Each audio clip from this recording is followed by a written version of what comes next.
নমস্কার বন্ধুরা, আমি বর্তিকা। তোমরা দেখছো বর্তিকার রান্নাঘর।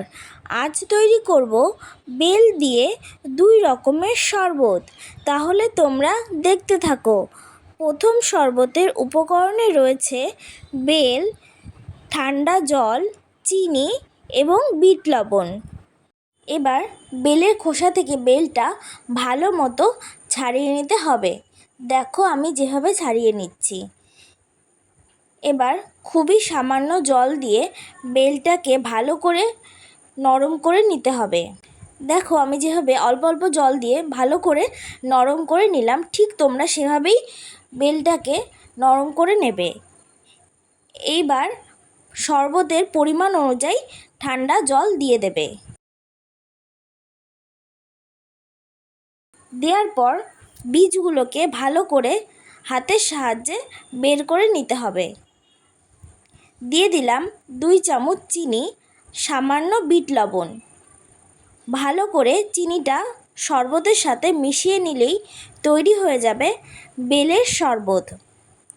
এই গরমে অবশ্যই তোমরা একবার বাড়িতে বানিয়ে খেয়েও খুব ভালো লাগবে।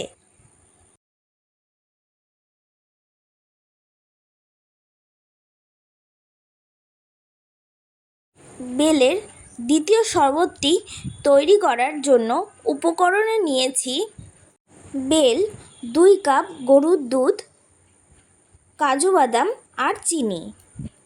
বন্ধুরা, আমি প্রথমেই দেখিয়ে দিয়েছি অল্প জল দিয়ে কিভাবে তোমরা বেলটাকে নরম করে নেবে।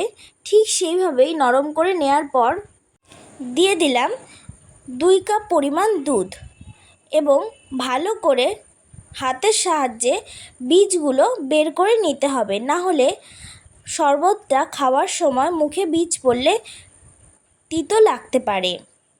দিয়ে দিলাম 2 চামচ চিনি, কিছুটা কাজু বাদাম কুচি। ভালো করে চিনিটা শরবতের সাথে মিশিয়ে নিলেই তৈরি হয়ে যাবে আরেকটি বেলের শরবত।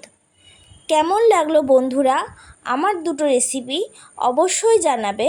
ভালো লাগলে লাইক, কমেন্ট, শেয়ার এবং আমার চ্যানেলটিকে সাবস্ক্রাইব করে দিতে ভুলো না। আর অবশ্যই তোমরা বাড়িতে ট্রাই করে আমাকে জানিও কেমন লাগলো। আজকের মতো টাটা।